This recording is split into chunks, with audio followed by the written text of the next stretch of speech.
আসসালামু আলাইকুম প্রিয় শিক্ষার্থী বন্ধুরা, ইতোমধ্যে তোমরা উচ্চারণের ক্লাস 1, ক্লাস 2, ক্লাস 3 এই ধারাবাহিকতায় আজকে শিমুলস বাংলার পক্ষ থেকে উচ্চারণের ক্লাস 4 নিয়ে আসলাম।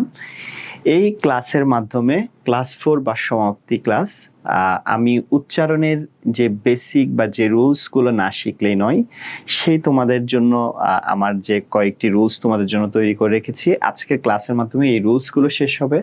এরপর আমার কাছ থেকে উচ্চারণের যে শীট বা প্র্যাকটিস পাবা, এর মাধ্যমে আশা করি তোমাদের বাংলায় উচ্চারণ সংক্রান্ত ভীতি সম্পূর্ণরূপে দূর হবে এবং উচ্চারণ সংক্রান্ত টপিকস থেকে বা উচ্চারণ নির্ণয় থেকে যদি পরীক্ষায় কোয়েশ্চেন আসে, ইনশাল্লাহ পূর্ণ মার্কস পাবা। সো আজকে ক্লাস 4-এ আমরা তোমাদেরকে উচ্চারণের যেই টপিকসটা, যেই ব্যাপারগুলো নিয়ে আলোচনা করব, সেটা হচ্ছে আমাদের গত ক্লাস পর্যন্ত আমাদের 15টা রুলস শেষ হয়েছে। আজকে আমরা 16 নাম্বার রুলসে যাব। হ্যাঁ, আচ্ছা, আজকে 16 নাম্বার রুলসে আসছি। বাচ্চারা একটু খেয়াল করবা, এই 16 নাম্বার রুলসে হচ্ছে একটু খেয়াল করলেই বুঝবা। 16 নম্বর রুলসেই বলা হচ্ছে উচ্চারণের মফলা থাকলে সেই বর্ণের উচ্চারণ অচন্দ্রবিন্দু, অর্থাৎ মফলা উঠে যাবে এবং ওই বর্ণের উপর চন্দ্রবিন্দু হবে। মানে কি, যেমন মর সাথে কিন্তু অটো উচ্চারণ হচ্ছে, তো মফলা থাকলে সেই বর্ণের উচ্চারণে অচন্দ্রবিন্দু, মানে যেহেতু এখানে অটো উচ্চারণ হচ্ছে, এর সাথে জাস্ট চন্দ্রবিন্দুটা দিয়ে দিব। তো অচন্দ্রবিন্দু অর্থাৎ মফলা উঠে যাবে, এর উপর চন্দ্রবিন্দু হবে। তার মানে সোজা কথা, কোন বর্ণে যদি মফলা থাকে তাহলে সেই ক্ষেত্রে মটা উঠে যাবে এবং ওই জায়গায় চন্দ্রবিন্দু হবে। তো এই জায়গায় একটু ভুল আছে বাচ্চারা, খেয়াল করবা। মফলা থাকলে হবে না, মফলা শব্দের শুরুতে থাকলে হবে। মফলা শব্দের শুরুতে থাকলে, মফলা শব্দের শুরুতে থাকলে সেই বর্ণের উচ্চারণ হবে অচন্দ্রবিন্দু। তার মানে এই যে দেখো, এখানে শুরুতে মফলা আছে, শ্মশান, তালব্য শয়ম শ্মশান। আচ্ছা, শরণ, ওকে, মফলা উঠে যাবে এবং ওই বর্ণে চন্দ্রবিন্দু বসবে। এখানে আমি একটা নোট তোমাদেরকে দিয়ে দিতে পারি। নোটটা হচ্ছে সাধারণত শব্দের শুরুতে মফলা থাকলে, সাধারণত শব্দের শুরুতে মফলা থাকলে তা উচ্চারিত হয় না অথবা অনুচ্চারিত থাকে। বাচ্চারা, তোমরা যদি এই জিনিসটা যদি বুঝতে পারো, তাহলে তোমাদের জন্য এই নোটটা যদি বুঝতে পারো, তাহলে এই রুলসটা আরো সহজ হয়ে যাবে। কোন শব্দের শুরুতে যদি মফলা থাকে, সাধারণত উচ্চারিত হবে না বা অনুচ্চারিত থাকবে। তাহলে অনুচ্চারিত যখন থাকবে তখন কি চলে আসবে? উপরে চন্দ্রবিন্দু চলে আসবে। যেমন ধরো, সমশান বলি না, সমরণ বলি না, আমরা বলি শ্মশান আর হচ্ছে শরণ। তাহলে সমশান যেহেতু বলি না, শ্মশান যেহেতু বলি, মফলাটা উচ্চারণ হচ্ছে না। এখানে শরণেও মফলা উচ্চারণ হচ্ছে না। তো মফলা যখন উচ্চারণ হবে না, শ্মশান স লিখলাম, মফলা উচ্চারিত না হলে, মফলা কোনো শব্দের শুরুতে থাকলে সেই বর্ণের উচ্চারণ হবে অচন্দ্রবিন্দু, অর্থাৎ মফলা উঠে যাবে এবং ওই বর্ণের উপর চন্দ্রবিন্দু হবে। তাহলে মফলা উঠে গেছে, এই মফলা উঠে যাওয়ার পর ওই বর্ণের উপর কি হচ্ছে? চন্দ্রবিন্দু হচ্ছে। শ শান, শান, এখানে অটা উচ্চারণ হচ্ছে না, ওই জন্যই এখানে কি করছি? দন্ত ন নিচে হসন্ত দিচ্ছি। শ্মশান বলি না, শ্মশান। আমরা জানি শেষ বর্ণে যদি অ উচ্চারণ না হয়, হসন্ত হয়, ওই জন্য হসন্ত দিলাম। শরণ, এখানে খেয়াল করো, দন্ত শয়ম, আমরা তালব্য শ, মূর্ধন্য শ, দন্ত শ যুক্ত বর্ণে যদি থাকে, তাহলে এই 300 এর উচ্চারণ যদি যুক্ত বর্ণে থাকে এবং এস এর মতো উচ্চারণ হয়, তাহলে দন্ত স দিই। আর যদি শ এর মতো বা এস এইচ এর মতো উচ্চারণ হয়, তখন কি করি? তালব্য স দিই। এখন দেখো, শরণ এস এইচ বা শ এর মতো উচ্চারণ হচ্ছে, ওই জন্য তালব্য স দিলাম। ম চলে গেছে, ওই জন্য চন্দ্রবিন্দু দিলাম। শরণ, শরণ সবা না, শরণ সবা, উচ্চারণটা ঠিক করে নিতে হবে। হ্যাঁ, আচ্ছা, তাহলে র ওকার দন্ত ন, মূর্ধন্য থাকলে আমরা জানি উচ্চারণে দন্ত ন হয়ে যায়।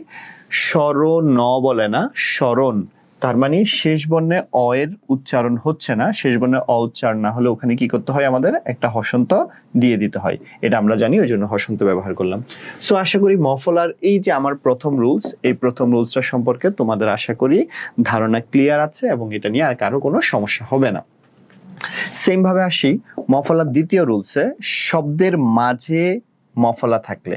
কোথায়? শব্দের মাঝে। এই জায়গায় একটু ভুল আছে, এখানে শব্দের মাঝে হবে না, শুধু একটু বাচ্চারা একটু খেয়াল করে নিবা এই ব্যাপারটা, শব্দের মাঝে বা শেষে হবে।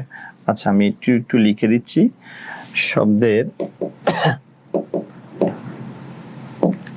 শব্দের মাঝে বা শেষে, শব্দের মাঝে বা শেষে, এই কথাটা মনে রাখবা, শব্দের মাঝে বা শেষে। ওকে, শব্দের মাঝে বা শেষে মফলা থাকলে মফলা উঠে যাবে, তার মানে মফলা চলে যাবে এবং বর্ণটি দ্বিত্ব হবে ও অনুনাসিক হবে। মানে মফলা তো উঠে যাবে, বর্ণটি দ্বিত্ব হবে, অনুনাসিক মানে কি? অনুনাসিক মানে চন্দ্রবিন্দু হবে। তার মানে কন্ডিশন কয়টা? মাঝে বা শেষে যদি থাকে মফলা চলে যাবে, বর্ণটা ডাবল হবে এবং অবশ্যই চন্দ্রবিন্দু হবে।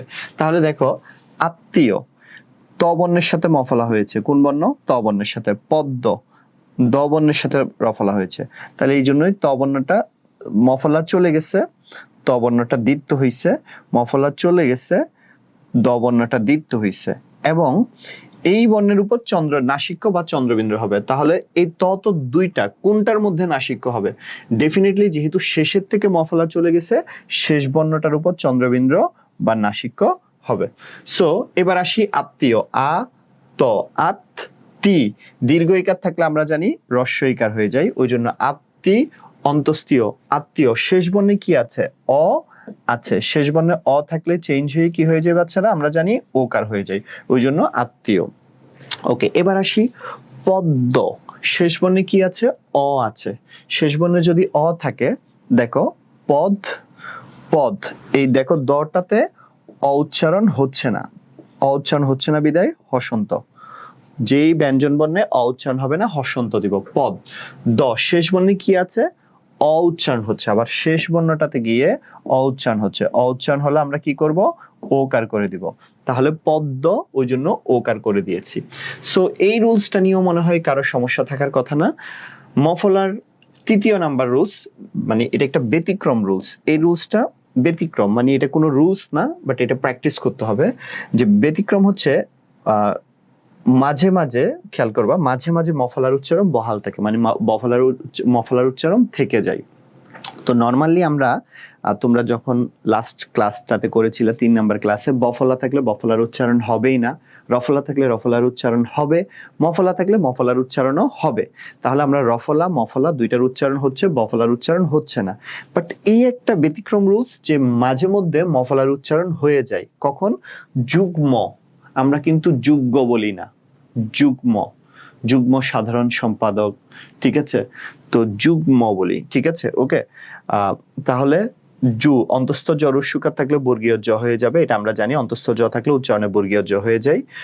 যুগ গ হসন্ত, যুগ অ উচ্চারণ হচ্ছে না, খেয়াল করবা, এখানে যেহেতু এই বর্ণের সাথে যেহেতু অ এর উচ্চারণ নেই, ওই জন্য এখানে কি হবে? গ এর নিচে হসন্ত। যুগ ম, শেষ বর্ণে অ উচ্চারণ হচ্ছে, ওই জন্য ওকার, শেষ বর্ণে অ এর উচ্চারণ হচ্ছে, ওই জন্য ওকার করে দিয়েছি, ওকার, ঠিক আছে, ওকার। ওকে, আচ্ছা, তাহলে যুগ্ম।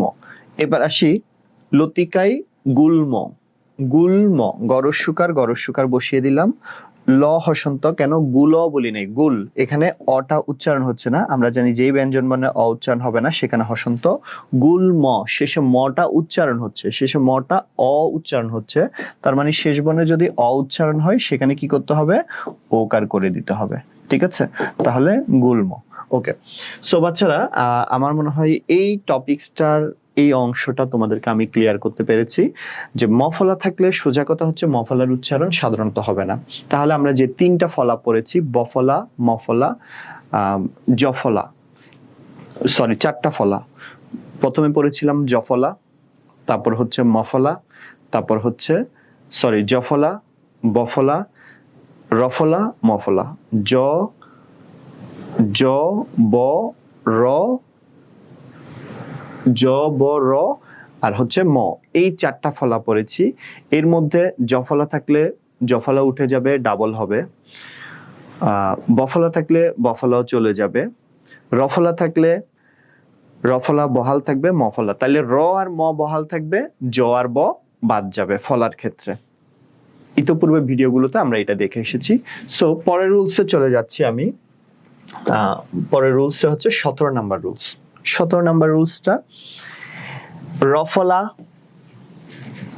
রিকার লফলা। লফলা মানে কোন যুক্ত বর্ণের সাথে, এই যে বললম, এই ল যুক্ত থাকা, নিচে যুক্ত যেটা আছে এটাই হচ্ছে লফলা। লফলা কোন শব্দে থাকলে সাধারণত তা অপরিবর্তিত থাকে। মানে এই 3টা ফলা ইউজুয়ালি উচ্চারণ হয় বা অপরিবর্তিত থাকে। যেমন তৃণ, আমি তোমাদেরকে অলরেডি উচ্চারণের প্রথম ক্লাসে পড়িয়েছিলাম, রিকার থাকলে তা অপরিবর্তিত থাকবে। তাহলে ত রিকার, রিকার আছে, মূর্ধন্য থাকলে দন্ত ন হয়ে যাবে। শেষ বর্ণে অ উচ্চারণ হচ্ছে, ওই জন্য অ উচ্চারণ হলে কি করতে হয় আমরা জানি, ওকার করে দিতে হয়, তৃণ। এটা নিয়ে আশা করি কারো সমস্যা নেই।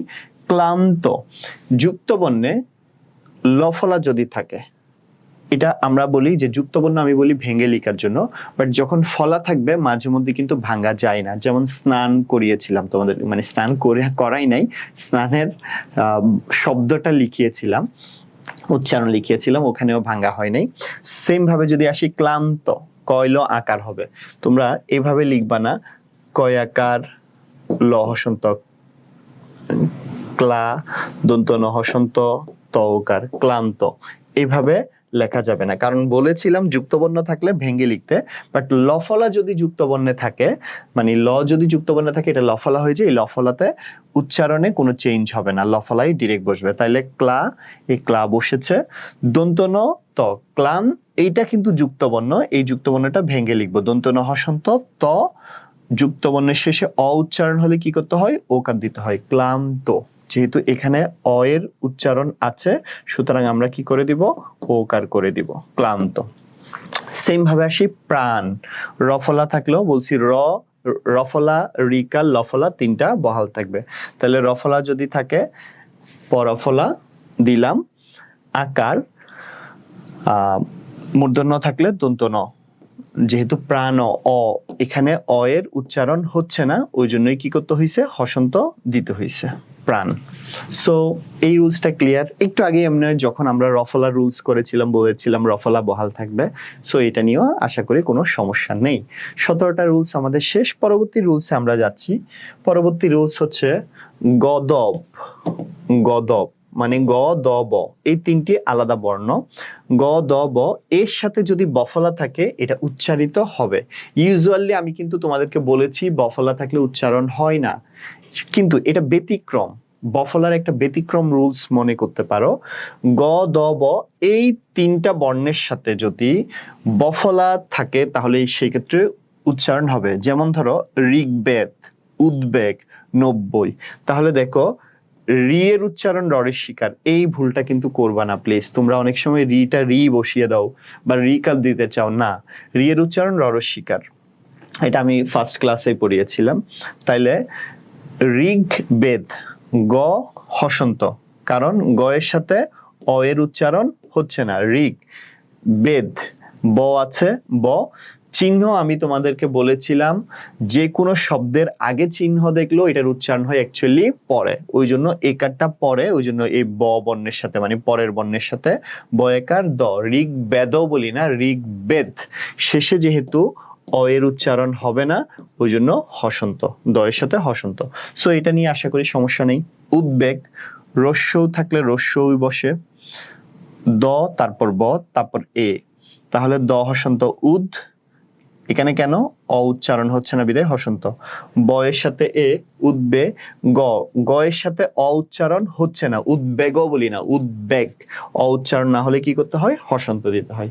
সেম ভাবে আসি 90, ঠিক আছে, 90 দন্ত নৌকার, আমরা 90 বলি না, 90 উচ্চারণ যেহেতু নো করি ওই জন্য নো, যদিও এটা সূত্র অনুযায়ী হচ্ছে না, আমরা যেহেতু 90 উচ্চারণ নো করি ওই জন্য নো ব ব যুক্ত বর্ণ, ব হসন্ত, ব ভেঙে লিখছি, নব্বই। এই বয়ের সাথে ওকার উচ্চারণ হয়, আর এটাতে অ উচ্চারণ হচ্ছে না, নব অ উচ্চারণ হচ্ছে না, ওই জন্য এটাতে হসন্ত। আর পরেরটাতে নব্বই, এটাতে ওকার উচ্চারণ হয়। কি উচ্চারণ হয়? উচ্চারণে ওকার হয়, এখানে উচ্চারণে ওকার হচ্ছে, মুখে চলে আসে আর কি। উচ্চারণের ক্ষেত্রে যেভাবে মুখে উচ্চারণ করি সেটাই মূল সূত্র। সো নব্য রস্যই আছে, রস্যই। এখন কথা হচ্ছে এখানে কি হসন্ত হবে কিনা, এই জায়গায় একটা ব্যতিক্রম পাচ্ছি। যতগুলো করেছি আমরা কিন্তু নব্বই বলি, নব্বই, নব্বই, ঠিক আছে। এখন ই শেষে তো ভাইয়া অ উচ্চারণ হচ্ছে না, বা স্যার অ উচ্চারণ হচ্ছে না, এখানে কি একটা হসন্ত দিব? আচ্ছা, ইউজুয়ালি স্বরবর্ণের সাথে হসন্ত হয় না, স্বরবর্ণের অনুপস্থিতিতে বা অবর্ণের অনুপস্থিতিতে হসন্ত হয়। তো নব্বইতে আমরা হসন্ত দেওয়ার কোনো দরকার নেই। আচ্ছা, পরের রুলসটাতে চলে যাচ্ছি আমরা। তাহলে এখানে এই রুলসটাতে সামারিটা দাঁড়ালো কি, গ দ ব এই তিনটি বর্ণের সাথে বফলা থাকলে সেটি কি করবে? বহাল থাকবে। পরের রুলসটাতে চলে যাচ্ছি বাচ্চারা। হয় দন্ত ন, এই যুক্ত বর্ণটা খেয়াল করবা, হ যোগ দন্ত ন, তোমরা এটা অনেকেই জানো না। আর এইটা হলো যে হ যোগ মূর্ধন্য ন। ওকে, হয় দন্ত ন, হয় মূর্ধন্য ন এর উচ্চারণ NHO। এগুলো যে জায়গায় দেখবা সেখানে NHO ইংলিশ বসানো যাবে, বাংলা উচ্চারণে এই জিনিসটা বসানো যাবে। অথবা দন্ত ন হসন্ত হ, তার মানে দেখা গেল কি, হ এর পর দন্ত ন থাকলে হ আর দন্ত ন, বাট এখানে পোল্টি খেয়ে দন্ত ন আগে চলে আসতেছে, হ পরে যাচ্ছে।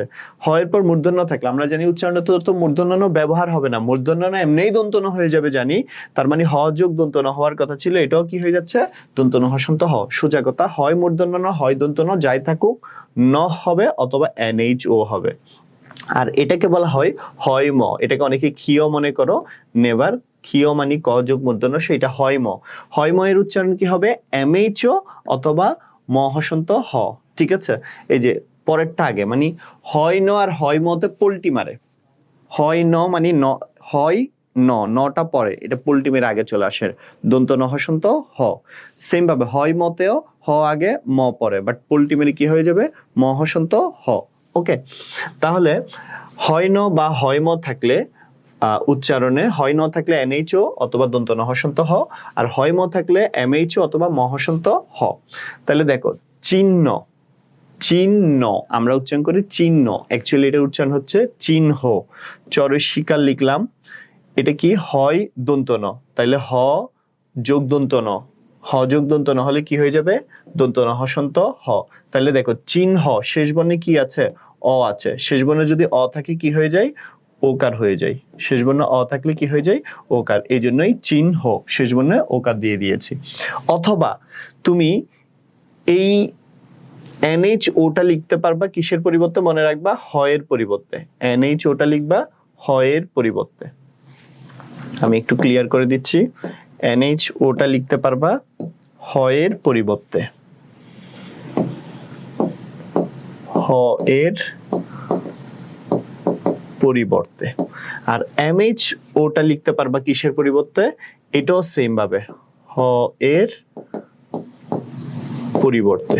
তোমরা যে ভুলটা করবা, তোমরা চিন NHO শুধু হয়ের পরিবর্তে NHO দিব, NHO শুধু কার পরিবর্তে? হয়ের পরিবর্তে। কিন্তু তোমরা কি করবা? দন্ত ন সহ বাদ দিয়ে দাও, এই ভুলটা করো যে দন্ত ন আর হ উকারের পরিবর্তে NHO দিবা না, NHO। আচ্ছা, আমি একটু মনে হয় তোমাদের রুলসটা আরেকটু বিশুদ্ধ করে দিতে পারি। এই জায়গায় চাইলে এইভাবে লিখতে পারো, হয় ন আর হয় মূর্ধন্য ন এর উচ্চারণ NHO সাথে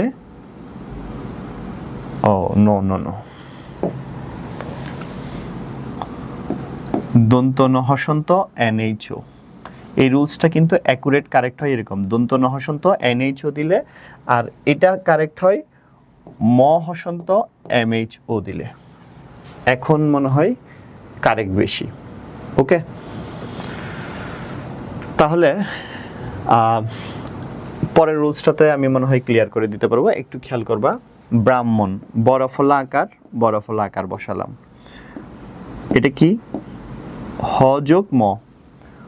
এই যে দেখো, হ যোগ ম থাকলে কি করতে বলছি? ম হসন্ত হ। তাহলে এই যে ম হসন্ত হ করলাম। এখন দেখো, ব্রাহ্মণ বলি, ওই জন্য ও কারটা দিলাম, ব্রাহ্মণ বলি ওই জন্য ও কারটা দিলাম। এবার মূর্ধন্য থাকলে কি হয়ে যাবে, আমরা জানি মূর্ধন্য থাকলে দন্ত ন হয়ে যাবে। ব্রাহ্মণ বলি না, ব্রাহ্মণ, তার মানে এখানে কি উচ্চারণ হচ্ছে না বাচ্চারা, খেয়াল করো, এখানে অ এর উচ্চারণ হচ্ছে না, যেহেতু অ এর উচ্চারণ হচ্ছে না ওই জন্য এই জায়গায় হসন্তটা দিয়ে দিলাম। এতটুকু আশা করি বুঝছো। এবার আসি পরের অংশটা বুঝাই। বড়ফলা আকার, বড়ফলা আকারটা দিলাম। আচ্ছা, এই হয়ময়ের জন্য আমি বলেছি হয়ময়ের জন্য ইংলিশে লিখলে ম হসন্ত MHO, এই দেখো এটা ম হসন্ত হবে, সরি ম হসন্ত MHO দিব। এবার আসি ব্রাহ্ম, মূর্ধন্য আছে শেষ বর্ণে, মূর্ধন্য থাকলে কি দন্ত ন, ব্রাহ্মণ অ উচ্চারণ হচ্ছে না, কি হচ্ছে না, অ উচ্চারণ হচ্ছে না, ওই জন্য দন্ত নর সাথে হসন্ত। তাহলে আমি রুলসটা যদি আরেকটু ক্লিয়ার করে দিই, খেয়াল করবা, হয় ন বা হয় ন, এটা যদি ইংরেজিতে লিখো তাহলে লিখতে হবে কি, এটা ইংরেজিতে লিখতে হবে দন্ত ন হসন্ত NHO, আর হলো যে হয় ম, এটাকে যদি ইংরেজিতে লিখো তাহলে লিখতে হবে ম হসন্ত MHO। এটাই হচ্ছে অ্যাকচুয়াল রুল। এই রুলসটা এখানে একটু ঝামেলা আছে, মানে ঝামেলা না, এই রুলসটাকে আমি আরো ক্লিয়ার করে দিলাম, কোনো বইতে এইভাবে দেওয়া নাই। এটা আমি আবারও বলছি যে রুলসগুলো, বাংলা রুলসগুলো হচ্ছে তোমাদেরকে শেখানোর জন্য তৈরি করা বা টেকনিক্যালি তৈরি করতেছি, তো এটা কোনো বইতে নাই, কোথা থেকে শিখাইছে স্যার, এটা ভুল পড়াইছে, এই কন্ট্রোভার্সিতে যাওয়ার দরকার নেই। কারণ তুমি এই সংক্রান্ত যত ইংরেজিতে উচ্চারণগুলো দেখবা সবগুলো দেখবা এরকমই লেখা, তাহলে আমি এরকম একটা রুলস বানাতে নিজেই সমস্যা কোথায়, তাই না? আচ্ছা, এবার আসি, ব্রহ্মপুরী লিখছে, এটা ভুল হবে, ব্রহ্মপুত্র হবে, সরি ব্রহ্মপুত্র, আমি একটু ইজি করে দিই, ব্রহ্মপুত্র। আচ্ছা, এবার আসি ব্রহ্মপুত্র, একটু খেয়াল করো, ব্রো কেন হবে, প্রথম বর্ণে কি আছে বাচ্চারা, খেয়াল করো, অ আছে, প্রথম বর্ণে কি আছে, এই জায়গায় অ, দ্বিতীয় বর্ণে কি আছে, হয়ম, তাহলে কি হয়ে যাবে, ব্রো। ওকে, এটা যদি থাকে, হয়ম থাকলে কি হবে, ম হসন্ত হ, ব্রহ্ম, কিন্তু আমরা বলি ব্রহ্মপুত্র, ওকার উচ্চারণ করি ওই জন্য ওকার দিলাম, পুত্র পরশুকার দিলাম। তরফলা থাকলে আমরা জানি রফলা শব্দের শেষে থাকলে যেই বর্ণের সাথে আছে সেই বর্ণ দিতে হবে, ত এর সাথে আছে ত হসন্ত, ত আরেকবার দিলাম, আর রফলা বহাল থাকবে এই জন্য রফলা দিলাম, তাহলে পুত্র। রফলা রুলস পড়লে পুত্র ওখানেও পড়িয়েছি, সমস্যা নেই। সেম ভাবে যদি ইংলিশে লিখি, আমরা বরফলা নিয়ে কোনো সমস্যা নাই। এটা যদি, এই যে দেখো, এটা যদি ইংরেজিতে লিখি কি হবে বলেছিলাম, ম হসন্ত MHO, এখানে একটা হসন্ত হবে, ব্রহ্ম, ঠিক আছে। পুত্রের উচ্চারণ তো আমি একটু আগেও ক্লিয়ার করে দিয়েছি, পুত্রটা এটা। সো এই জায়গাটাতে আমরা যেটা ক্লিয়ার হলাম, হয় দন্ত ন আর হয় মূর্ধন্য থাকলে সোজা কথা, তুমি চাইলে এটাও দিতে পারো, অথবা দন্ত ন হসন্ত হ দিতে পারো, অথবা ম হসন্ত হ দিতে পারো, এটাই হচ্ছে মূল রুলস, ঠিক আছে। সো আশা করি এই রুলসটা নিয়েও খুব বেশি সমস্যা থাকার কথা না। একটা নোট দিছি, NHO মানে হচ্ছে হো, NHO মানে হচ্ছে কি, হো এর পরিবর্তে শুধু NHOটা বসে, এই যে দেখো হো এর পরিবর্তে NHO, আর MHO মানেও হো, এখানেও দেখো হো এর পরিবর্তে, এই যে হো এর পরিবর্তে একটু খেয়াল করে দেখো, এই হোটার পরিবর্তে MHO বসছে, এখানে দেখো এই হোটার পরিবর্তে NHO বসছে, এখানে হোটার পরিবর্তে MHO বসছে, তার মানে এই দুইটার মানে নো বা মো যাই বলুক শেষে শুধু হো উচ্চারণ হচ্ছে। ওকে, আর এটা যুক্ত বর্ণটা তো আমি ভেঙে ওখানে দেখিয়েছি, আশা করি কোনো সমস্যা নেই। তাহলে আমরা এই রুলসটা যদি একটু ঠান্ডা মাথায় চিন্তা করি, কি কি সামারি দাঁড়াচ্ছে। ইংলিশে যে NHO লিখি শুধু হো এর জন্য লিখি, আর এখানে যদি MHO লিখি সেটাও কি জন্য, শুধু হো এর জন্য, হ এর জন্য শুধু NHO MHO, কিসের জন্য, হ বর্ণটার জন্য, একটু মনে রাখবা, ঠিক আছে। আচ্ছা, এবার আসি, হয় দন্তন মূর্ধন্য যাই থাকুক দন্তন করে দিতে হবে, তার মানে সোজা কথা হয় ন থাকলে নটা আগে চলে আসবে, হটা পরে চলে যাবে, ন হসন্ত হ। আর ইংলিশে লিখলে কি করতে হবে, ন হসন্ত NHO, ন হসন্ত NHO। আর হয় ম যদি থাকে মটা আগে চলে হয় ম যদি থাকে মটা আগে চলে আসবে, নটা সরি হয় মতে মটা আগে চলে আসবে, হটা পরে চলে যাবে। আর ইংলিশে যদি লিখি মহাসন্ত MHO। ওকে, এই হচ্ছে এটার উচ্চারণ। আর হো শব্দের বা হ শব্দের পরিবর্তে NHO বা MHO বসে শুধু ওই জায়গাটাতে, ফুলটার জন্য না, মানে মহর জন্য বসে না। মহ বা নহ এগুলোর জন্য হো বসে না, শুধু হটার জন্য কি বসে, এই NHO বা MHO বসে। ওকে, সো এই রুলসটা নিয়ে আশা করি কারো সমস্যা নেই। বুঝতে যদি কোনো অসুবিধা হয় ডেফিনেটলি জানাবা। চেষ্টা করেছি বা ভিডিওটা 2-1 বার যদি রিপিট করে করে দেখো, ইনশাল্লাহ এই রুলস নিয়েও আর সমস্যা হবে না। পরের রুলসে চলে আসি আমরা বাচ্চারা। পরের রুলস হচ্ছে শব্দের প্রথমে যদি এ থাকে এবং পরের বর্ণে যদি অ বা আ থাকে, তার মানে শব্দের প্রথম বর্ণে কি থাকবে, এ থাকবে, এবং এর পরের বর্ণ মানে দ্বিতীয় বর্ণে যদি অ বা আ থাকে, তবে প্রথম বর্ণের উচ্চারণটা এই এর উচ্চারণ এ হয়ে যাবে। এ মানে এটা হচ্ছে প্রসৃত, কি হবে, প্রসৃত হয়ে যাবে, মানে বেশি টান খেয়ে যাবে আরো। ঠিক আছে, আচ্ছা এবার আসি। যেমন এক শব্দের উচ্চারণে বাচ্চারা একটু খেয়াল করবা, প্রথম বর্ণে কি আছে, এ আছে, পরের বর্ণে পরের বর্ণে কি উচ্চারণ হয়, অ উচ্চারণ হয়, কারণ এখানে নিচে হসন্ত যেহেতু দেখা যায় না, তার মানে কি উচ্চারণ হয়, অ উচ্চারণ হয়। তার মানে একটু খেয়াল করবা, প্রথম বর্ণে এ আছে, দ্বিতীয় বর্ণে কি আছে, অ আছে। প্রথম বর্ণে এ, পরের বর্ণে যদি অ থাকে, এই প্রথম বর্ণের এটার উচ্চারণ হবে এ। এখন কথা তুমি বলতে পারো, আপনি তো বলছেন এখানে দ্বিতীয় বর্ণে কি আছে, অ আছে, কিন্তু আমরা কি মানে লেখা দেখে মনে হচ্ছে অ আছে, যেহেতু হসন্ত নাই, হসন্ত না থাকা মানে কি ক ফুল আছে, কিন্তু আমরা উচ্চারণ করার সময় কি বলি, বলি, এক দরস্যকার রস্যই দুইয় এভাবে বলি না, তাহলে কি বলি, এক বলি।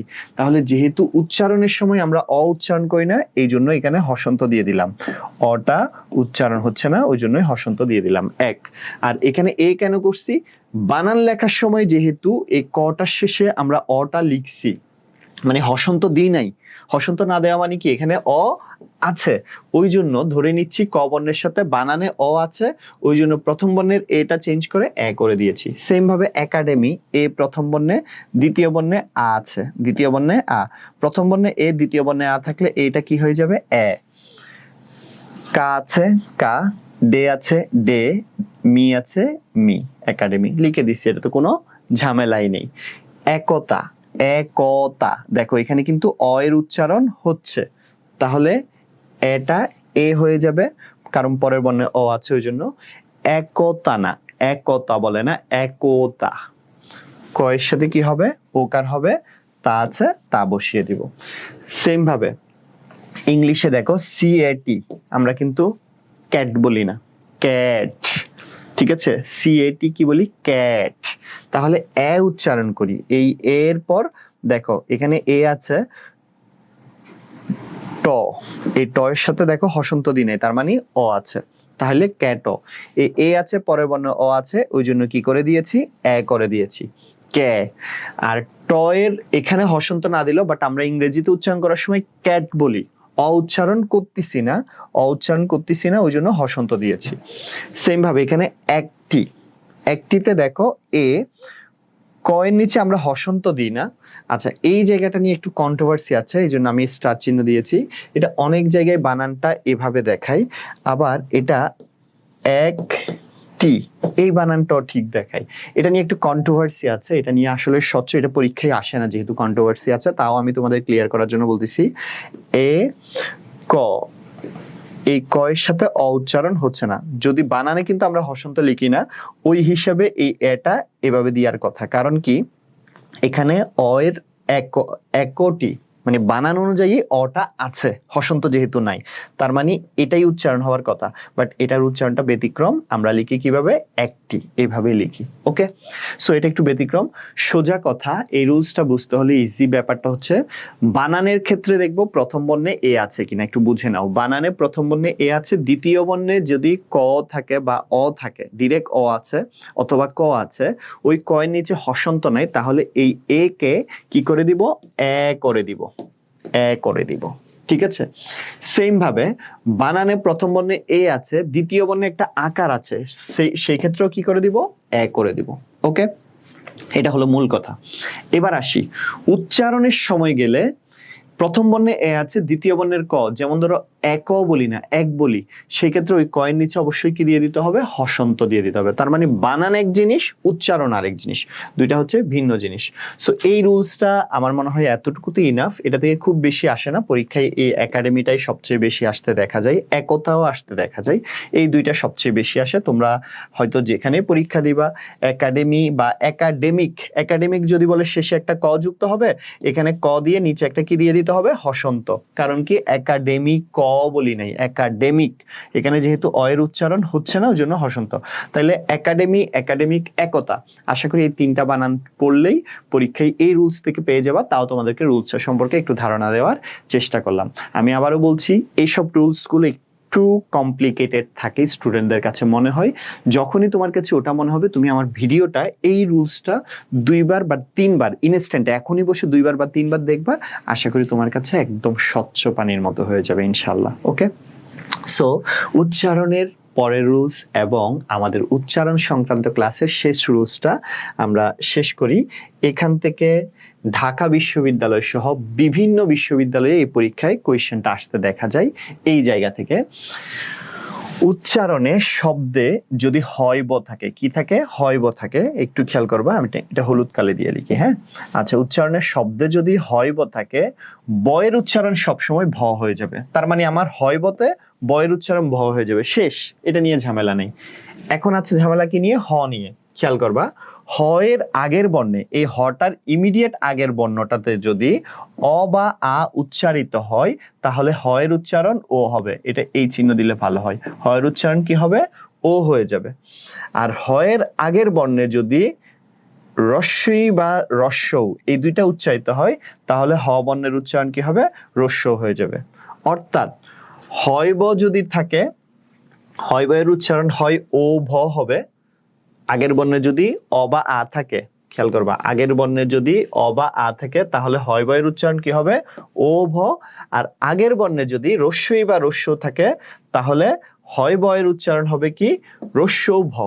তার মানে আমরা একটা জিনিস ক্লিয়ার হলাম, হয় বয়ের উচ্চারণ আগের বর্ণের উপর ডিপেন্ড করে। হয় বয়ের আগের বর্ণে কি আছে? যদি অ থাকে, উচ্চারণটা হবে কি? ও ভ। আর যদি অ বা আ থাকলে ও ভ। আর রস্যই বা রস্য থাকলে রস্য ভ। এটা কিভাবে মনে রাখবে? একটা ইজি টেকনিক দেখিয়ে দিতে পারি। দেখো, হয় বয়ের আগের বর্ণে অ বা আ থাকলে ও ভ, আর রস্যই বা রস্য থাকলে আগের বর্ণটাতে উচ্চারণ হবে রস্য ভ। কিভাবে মনে রাখবা বাচ্চারা? একদম ইজি একটা জিনিস, একটা ইজি একটা টেকনিক আছে। দেখো তো ইজি টেকনিকটা তোমরা বুঝো কিনা। অতে গোল্লা দি, আতেও গোল্লা দি, ওতেও গোল্লা দি। সুতরাং গোল্লাওয়ালা যেগুলো, সেগুলোর সাথে ও ভ গোল্লাওয়ালাটা দিব। রস্যইর উপর লেজ আছে, রস্যর উপর লেজ আছে, আর এদিকেও রস্য ভ। তার মানে লেজওয়ালা দেখলে রস্য ভ, আর গোল্লাওয়ালা দেখলে ও ভ। আশা করি ইজি হয়েছে। গোল্লাওয়ালা দেখলে ও ভ, আর লেজওয়ালা দেখলে, এই যে লেজওয়ালা দেখলে রস্য ভ। ওকে, এবার আসি প্র্যাকটিস দুটা করালে। এই দুইটা থেকে উদাহরণ পরীক্ষা আসে, এর বাইরে আসলে সচরাচর আসে না। এই দুইটা থেকে দেখো, জিহ্বা, বর্গজ রস্য ই, বর্গজ রস্য ই। খেয়াল করো বাচ্চারা, বর্গজ রস্য ইকার। ওকে, এরপর আছে হয়ব। তাইলে আমি বর্গজ রস্য ইকার পর্যন্ত আগে লিখে দিই, হয় বয়ের জায়গায় কাজ করব, পরে ভয় একটা আকার আছে, আকারটা লিখলাম। শুধু হয় বয়ের জায়গায় কাজটা হবে। এখানে আহ্বান, আমরা যদিও আহ্বান বলি, আহ্বানটা ভুল, আহ্বান উচ্চারণটা আ লিখলাম, আ, শেষে দন্তন আছে, দন্তন লিখলাম, একটা আকার ছিল, দন্তনের আগে আকারটা লিখলাম, এতটুকু লিখে নি। তাহলে এই জায়গাটা কোনো কাজ হয়নি, এই জায়গাটা কোনো কাজ হয় নাই। এবার আসি এই জায়গাটা কিভাবে হয়েছে বাচ্চারা একটু খেয়াল করলেই মনে হয় তোমরা এখন ক্লিয়ার হয়ে যাবা। ওকে, একটু খেয়াল করলেই ক্লিয়ার হয়ে যাবে। হয় বয়ের আগে কি আছে দেখো তো, রস্বইকার আছে, আর এখানে হয় বয়ের আগে কি আছে, আ আছে। তাহলে আ মানে গোল্লাওয়ালা থাকলে ও ভ, আর রস্বই মানে লেজওয়ালা থাকলে রস্য ভ। এটা একটা টেকনিক। আরেকটা টেকনিক দেখো, হয় বয়ের বয়ের উচ্চারণ অলওয়েজ কি হয়ে যাবে, ভ। এই বয়ের উচ্চারণ কি করে দিলাম, ভ। এবার হয়ের আগের বর্ণে কি আছে, আ। হয়ের আগের বর্ণে যদি আ থাকে তাহলে আটার উচ্চারণ হয়ে যাবে ও। অ বা আ থাকলে, এটা যদি অ বা আ থাকে তাহলে কি হয়ে যায়, ও।